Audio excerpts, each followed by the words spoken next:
So, as you can see in the title of this video, this is the Liberty Falls Easter egg. Just a quick note before we start, I'm going to be posting a lot more BO6 content, so please, if you enjoy the video, drop me a like and subscribe to the channel because I really appreciate it and it will help me grow massively. Thank you very much, not going to waste any more of your time, here we go. Okay, so the first step of the Easter egg, you need the jet gun. So as you can see in the video, go to where I am now and you'll need to collect the first part, which is this valve. You're going to go use this water valve, take it into the bowling alley, and there will be this panel on the wall that you need to shoot or knife, and it will open up and allow you to place the water valve inside. What you need to do is hold down your interact button to spin this water valve, and there will be a timer at the top left underneath your map showing you how long you need to hold this for. While you're doing this, there's going to be a lot of zombies that are going to spawn. They're going to try and attack you. So the best thing you want to do, if you can and you've got them unlocked already, you're going to want to throw some decoys, giving you the most amount of time holding down this button. If you run out of decoys and you're doing this on solo, just run them around the room, get them as far away as you can, and then sprint back over, and you're just going to have to do it gradually. If you're playing co-op, then you can have someone else run a train around and defend you while you're spinning the valve. Now once you've done this, you'll be able to pick up your first part, which is the water pressure gauge. The next thing you want to do is make your way up towards the church and into the graveyard, and you'll be looking for a certain zombie that's going to drop a shed key. This will be a different kind of zombie with a different name, and it'll say groundskeeper, and when you kill them, it's going to drop a gold tool shed key. What you want to do is take this key over to the shed, hold interact so the door will open, and you'll get your second part, which is the handbrake. Now all of this can be done early rounds. The third and final part, you're going to need a mangler cannon or a mutant injector. The first mangler normally spawns in around 10, so you can either wait until that spawns in and shoot off his arm cannon, or you can build the mangler's arm cannon in the crafting bench if you've got enough salvage already. You could also get this from doing the SAM trials. I got lucky enough to do that here. What you're going to do is take this mangler arm, come to this part of the map, and there will be a closed gate. You want to shoot this gate, or if you've used the mutant injector, you can just run through it and this room will open up. There's now going to be scrap piles on the floor that you're going to have to go interact with. Some of them will spawn in salvage, but the part you're looking for are the electrical wires. Okay, so now you've completed all 3 steps of the jet gun. Make your way back into spawn where the jet gun workbench is, and you can build the jet gun. Next thing you want to do is in the pack-a-punch room there is this machine that you need to go and interact with. This will make your screen go white, and this new character will start talking to you called Panos. He's essentially saying you need to find 3 different parts around the map that you're going to collect to then build the LTG. While he is talking, he'll point towards the first part that you need to collect. So take out your jet gun, and then you want to suck this first part towards you, and you'll be able to collect the first part. The next location for the part, if you come to the roof where I am right now, take this zip line, and you'll see there's a van with a zombie on it. Jump on top of there. If you spin around inside this window, you'll see the next part. Just use your jet gun to collect that.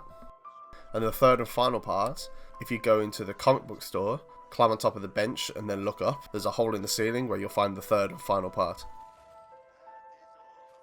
Once you've done that, go back onto the roof and there'll be a crafting bench so you can build the LTG device.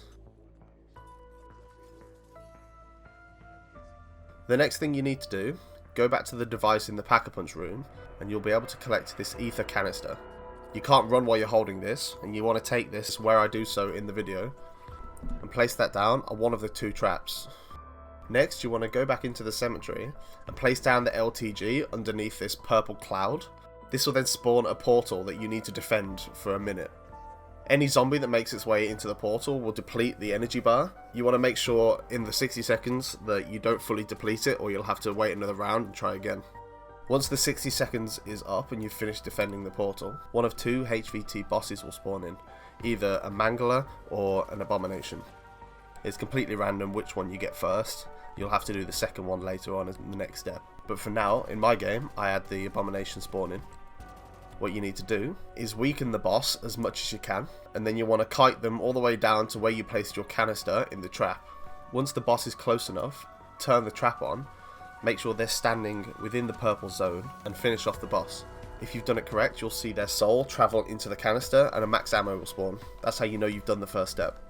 Now this canister has the soul inside. I like to wait until the end of the round so it's less hectic, but you need to pick this up and walk it all the way back into the church where you've collected the canister originally and place it back in the machine. You'll notice there's one more canister slot missing, and a new device will come out of the machine that you need to pick up that will replace your tactical slot. This is called the Strauss counter. What you need to do, there are these 3 projector looking things around the map. If you follow the path I take in the game, I'll show the fastest way to get all 3 of them. And when you do so, you need to open up your Strauss counter, and it'll be one of 3 colours, either green, it'll say low, yellow medium, or red high. If the counter shows yellow, you'll want to change the colour of the light on the machine to yellow. Now for the green and red colours, what you're going to do is do the complete opposite colour. So if it's green on your Strauss counter, you want to make the machine red, and if it's red on the counter, you're going to want to make the machine green. Now if you've done all 3 correctly, after a few seconds, the machines will start giving out a purple beam of light, which all come together in spawn and open up this machine to allow you to get the 3rd container. Now we're going to do the same thing again that we did with the first canister. Find a location where the trap is and place the 2nd canister. Now go back to where you originally placed the LTG, pick that up, go back to spawn, and there will be another purple mist, and you're going to do the exact same thing again. Place down the machine and a purple portal will open up. Survive another minute defending the portal, and your 2nd HVT will spawn in. Now we want to do the same thing again, make the boss really low, and take it over towards the trap where we laid the canister. Turn the trap on, and make sure you finish off the boss within the purple area, and you'll know if you've done it right if you see the soul go into the canister, and you'll see another max ammo spawn.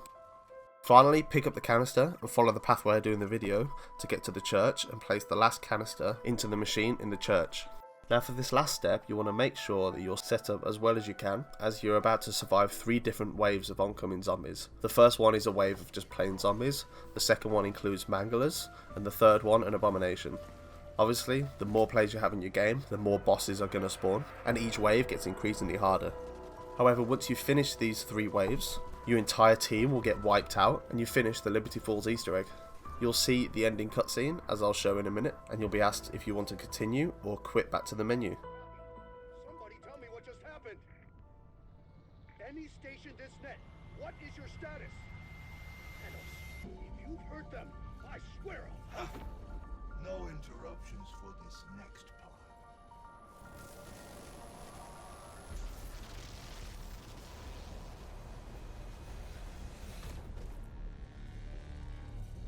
Thank you, my friends, for volunteering to take my place here.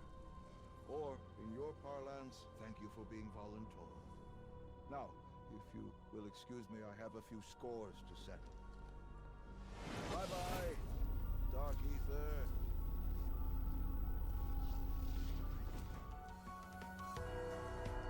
If you click continue, you'll respawn back where we started the map, and there'll be a load of rewards, gold guns, crystals, and every single time I've completed the egg so far, it's always given me a ray gun and some wrenches as well. That's it for the Liberty Falls Easter egg. There is currently a glitch that I've seen in every game I've played, that once you've completed the Easter egg, for some reason the game won't let you use any of your score streaks. So hopefully someone sees this and this will get fixed, but for now, there we go. I'm aware I'm a little late to making videos, but I was away at the weekend, so I'm going to start pumping out content now. I've got a bunch more videos lined up for side Easter eggs and other things in this map, and I haven't even started looking at Terminus yet, so it's going to be a busy week. But yeah, thanks again, like and subscribe if you enjoyed the content, and I'll hopefully see you in the next video.